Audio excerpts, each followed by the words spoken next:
Hello guys, आज मैं फिर से हाजिर हूँ आपके साथ पापड़ की एक नई रेसिपी लेकर के, जो कि है साबूदाना की पापड़। तो साबूदाना की पापड़ आपने पहले भी बनाए होंगे, खाए होंगे, लेकिन इसमें कुछ नया है। ये आपको पूरी वीडियो देखने के बाद ही पता चलेगा।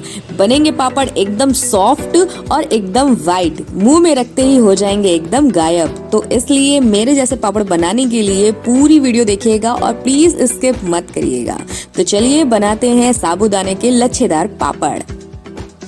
तो इसके लिए मैंने पहले कल रात में ही साबूदाना भिगो कर रख दिया था। 4-5 घंटे के लिए भिगो दीजिए, या पूरी होल नाइट आप साबूदाना को भिगो सकते हैं। इसके बाद मैंने यहाँ पर 2 आलू लिए हैं, जिसको मैं छील करके कद्दूकस से घिस लूंगी।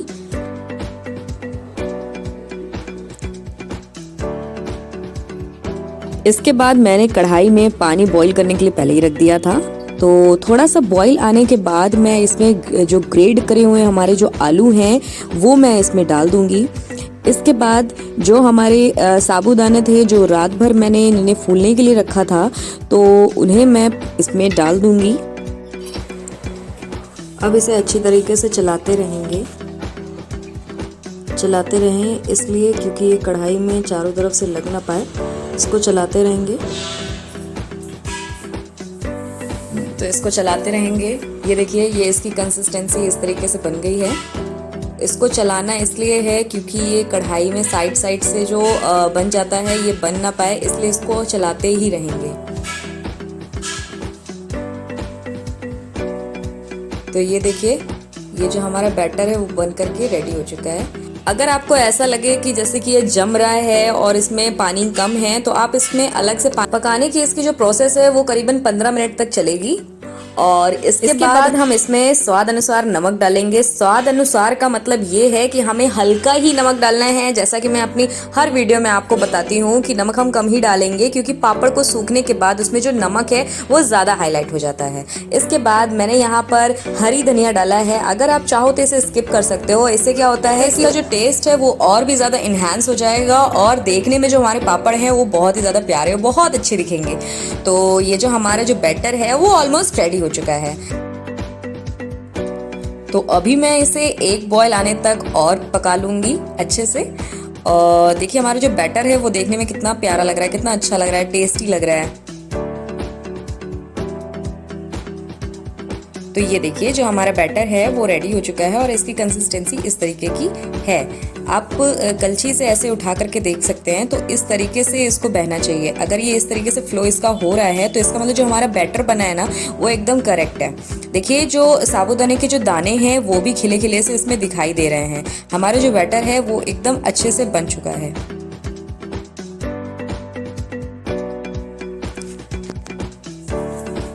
अब यहाँ पर मैंने इसे और भी टेस्टी बनाने के लिए यहाँ पर थोड़ा सा ज़ीरा डाला है।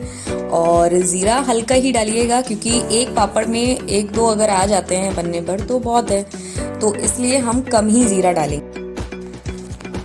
तो अब पापड़ बनाने के लिए हमारा जो बैटर है वो एकदम रेडी हो चुका है। तो मैं इसे एक बाउल में पलट लूंगी।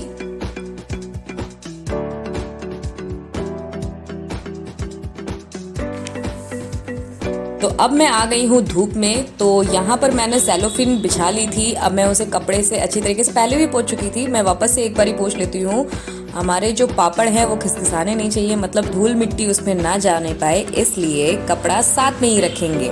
उसके बाद ये जो मैं पापड़ बनाना शुरू करूंगी, तो एक कलछी मैंने ये अपना बैटर लिया है और ये मैंने पॉलीथीन पे डाल दिया। ये देखिए, गोल गोल अपने आप ही वो शेप ले लेगा। अदरवाइज अगर आप नहीं बना पा रहे हैं तो आप किसी चूड़ी या कड़े का सहारा ले सकते हैं। आप चूड़ी रखिए और उसके अंदर ये बैटर डाल दीजिए। आपके जो पापड़ हैं वो एकदम गोल बनेंगे। वैसे ये ऐसे ही बन जाएंगे, इसकी इतनी कोई प्रॉब्लम नहीं है। किसी भी साइज़ का कैसे भी बनाइए, ये आराम से बन जाएंगे।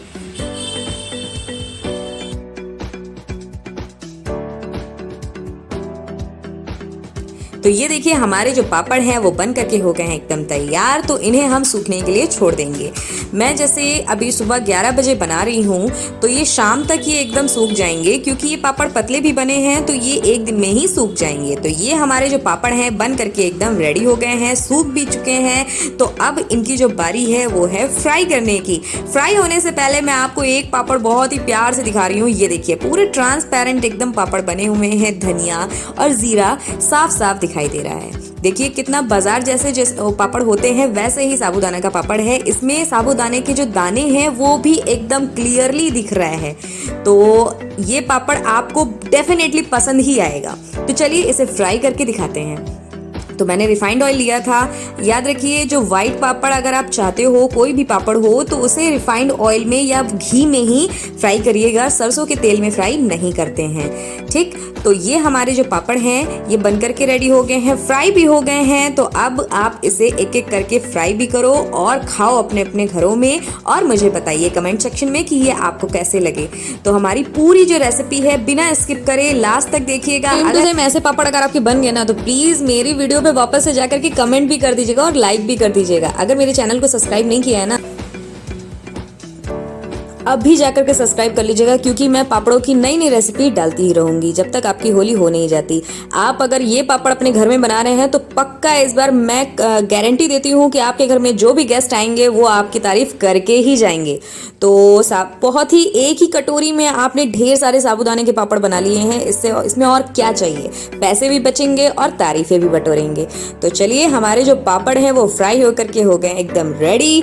तो अब इन्हें खाइए और अपने अपने घर में बनाइए और खुश रहिए।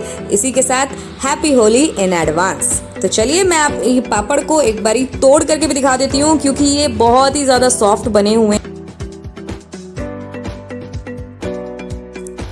तो ये लिया मैंने हाथ में एक पापड़ और ये मैंने उसे तोड़ दिया। तो बहुत ही ज़्यादा सॉफ्ट बना हुआ है मेरा ये पापड़। तो इसी तरीके से आप भी बनाइए और मेरे चैनल को सब्सक्राइब करना ना भूलें। मिलते हैं नए पापड़ों की रेसिपी के साथ, तब तक के लिए बाय बाय।